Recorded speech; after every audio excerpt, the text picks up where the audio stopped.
Fala pessoal, completando aqui a nossa maratona de vídeos de Python. Hoje a gente vai ver um operador condicional aqui, uma estrutura condicional que na verdade é um operador mesmo, né? Que é o não, tá? O não, que nas outras linguagens de programação ele é simbolizado pela exclamação, aqui no Python a gente usa o not, tá? Que é a negação, tá? A gente chama aí na lógica de negação, é o operador de negação. O que ele faz é negar, né? Como assim negar? Por exemplo, eu criei duas variáveis aqui, ó. Uma variável chamada verdadeiro, que vai receber true, e uma variável chamada false, que vai receber false.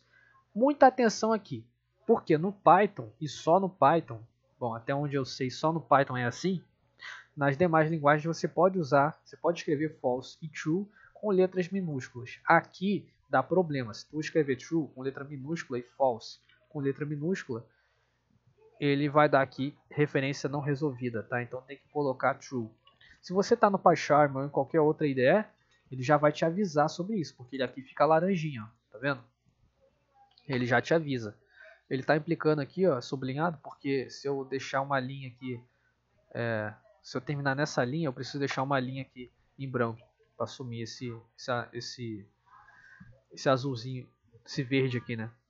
Enfim, se eu der um print na variável verdadeiro,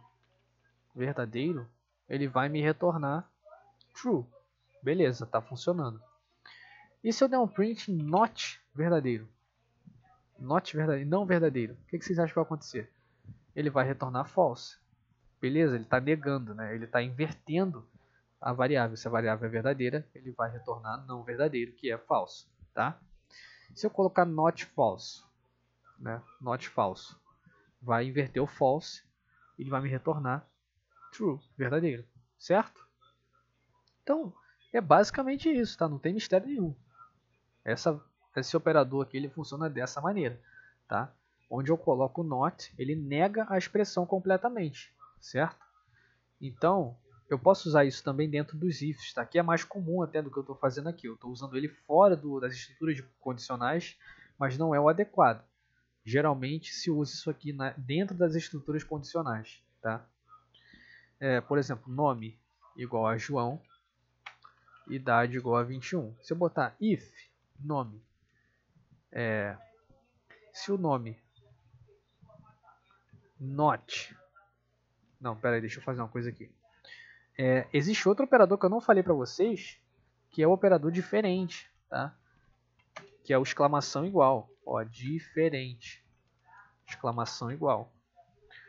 Exclamação igual é diferente, tá? Se o nome for diferente de João, aí eu coloco um print aqui. O nome não é João, tá? Enfim, o que está dando erro aqui?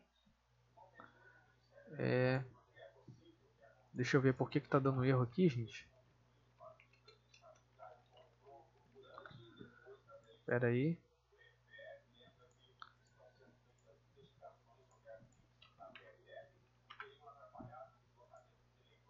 Não sei por que está dando erro aqui. Enfim.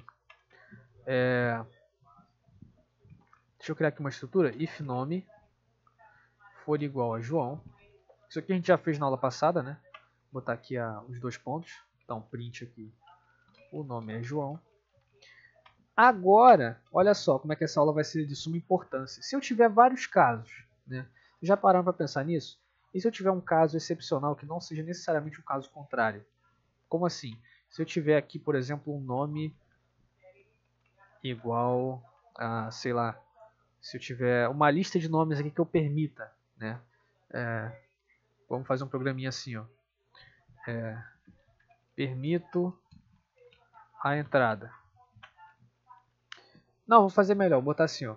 Administrador. Administrador, tá? Entrada concedida. Beleza. Se o nome for igual a João, ele vai mostrar administrador, entrada concedida. Agora, elif nome for igual a Ana, print. Vou colocar aqui, ó. Membro, entrada concedida. mas sem permissões. Beleza. Olha só como é que a nossa estrutura se apresenta agora. Se o nome for igual a João, ele vai me mostrar uma coisa. Se o nome for igual a Ana, vai mostrar outra coisa. Se não for nem João nem Ana, olha só. Entrada negada, tá? Então, eu criei aqui uma estrutura que só vai me permitir João e Ana entrarem. Só que tem uma coisa, se João entrar, ele é administrador. Ele tem entrada concedida com todas as permissões. Mas se Ana entrar, vai ter entrada concedida também, mas sem permissões. Então, eu criei casos aqui diferentes para diferentes nomes, tá? Para João eu tenho um caso, para Ana tem outro caso. Para os demais casos, eu não permito ninguém, tá? Então, tá começando a clarear, né? A entrar na cabeça que essas estruturas condicionais elas se aninham, você consegue criar, aninhar é um conceito de colocar em ninho, tá, gente? De você colocar as coisas dentro de outras, né? Aqui dentro, né, do nome, eu posso ainda verificar a idade. Posso verificar se a idade do João é maior ou igual a 18.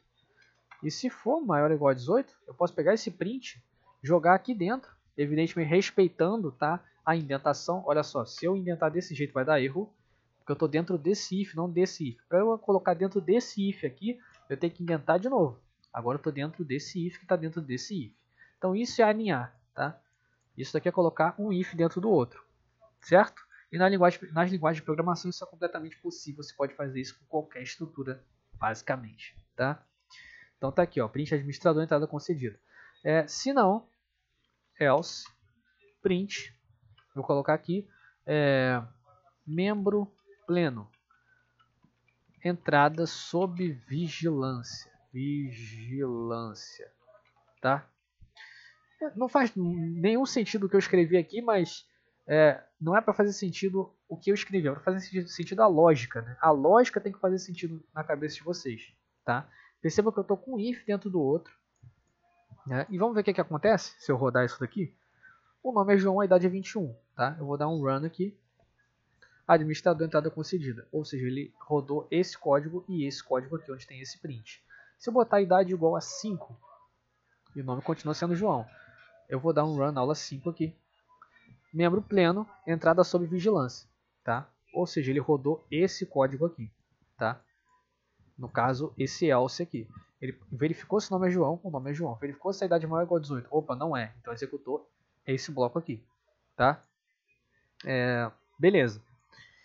Show de bola. E se eu boto agora o nome igual a Ana, eu rodo aqui, membro, entrada concedida, mas sem permissões. Percebam que ele não executou esse membro pleno aqui, entrada sob vigilância. Por quê? Porque o nome não é igual a João. Ele só vai executar esse bloco aqui de baixo se o nome for igual a João. Mas o nome é Ana. Então eu estou nesse bloco aqui, ó.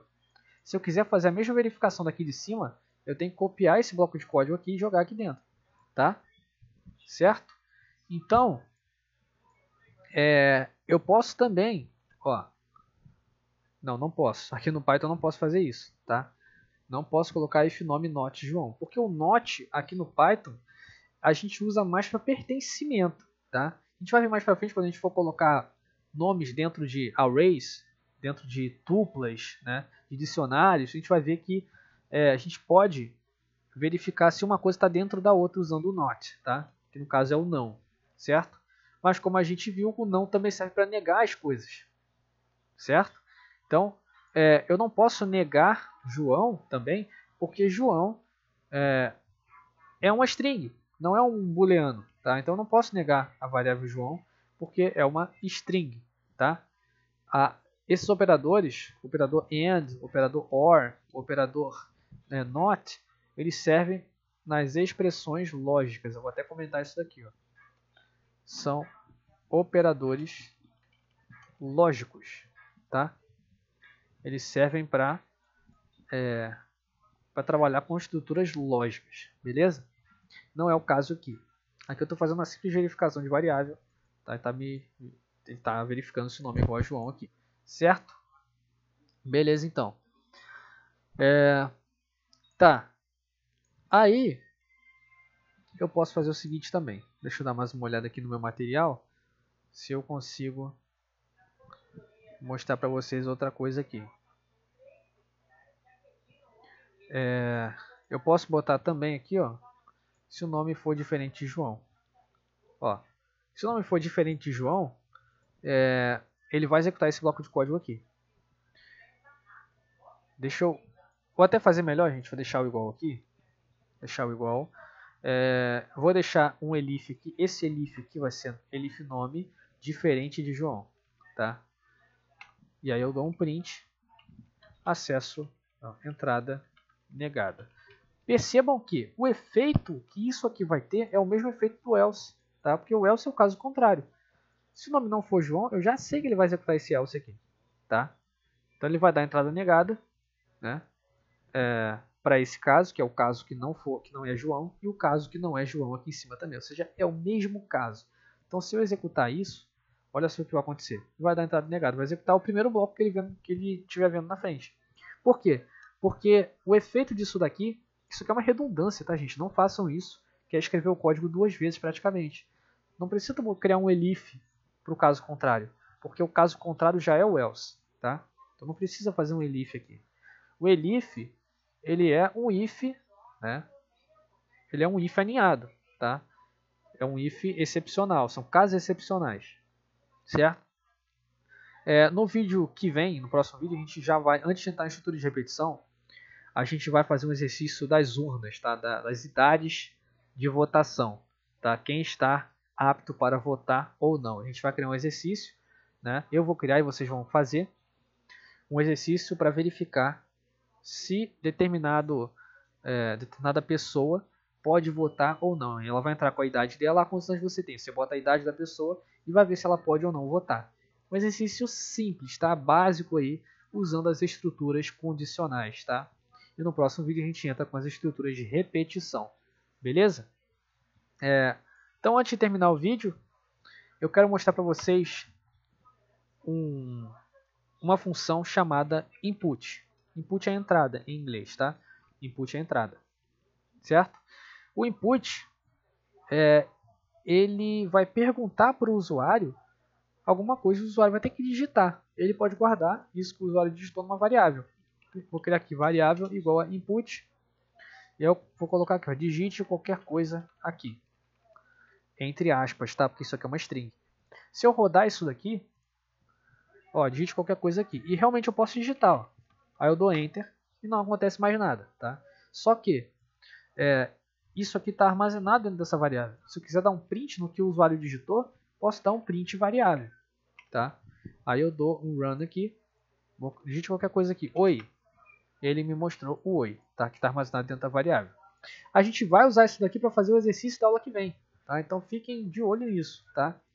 Aqui no input eu posso forçar a entrada de um string, ou seja, um str, e aí como isso aqui é uma função, eu vou colocar entre parênteses e vou cobrir todo o input com os parênteses. Prestem muita atenção nisso, ó. Eu estou convertendo o conteúdo do input para string. Tome muito cuidado com isso, tá? Olha a posição dos parênteses, tá? Envolvendo o input, está englobando o input aqui, ó. A mesma coisa vale para o inteiro. Se eu quiser transformar o que está aqui dentro no int ou no float, né, ou em qualquer outra coisa, eu faço a conversão daqui por fora, certo? E aí fica assim, ó, desse jeito. Ó, olha aqui os parênteses do input e olha aqui os parênteses do string, que são duas funções diferentes. O input está capturando dados do teclado e o string está transformando esses dados em string, tá? Fazendo uma conversão de tipos aí, que a gente já viu nas aulas passadas. Se você não viu, volta aí atrás, que você está perdendo coisa, você está comendo poeira aí, tá? Não coma poeira aqui nesse canal, certo? A gente está indo num ritmo bem devagar, certo? Bom, então é isso. Qualquer dúvida, por favor, participem, deixem nos comentários. Esse é o terceiro vídeo de hoje, tá? Eu espero que tenha ajudado a todos vocês aí, certo? Torço muito por todos vocês. E guardem isso daqui, tá? Que a gente vai usar no próximo vídeo. Vai ser o vídeo de exercícios, certo? É isso aí, um abraço e um ótimo final de feriado aí pra vocês. Fui!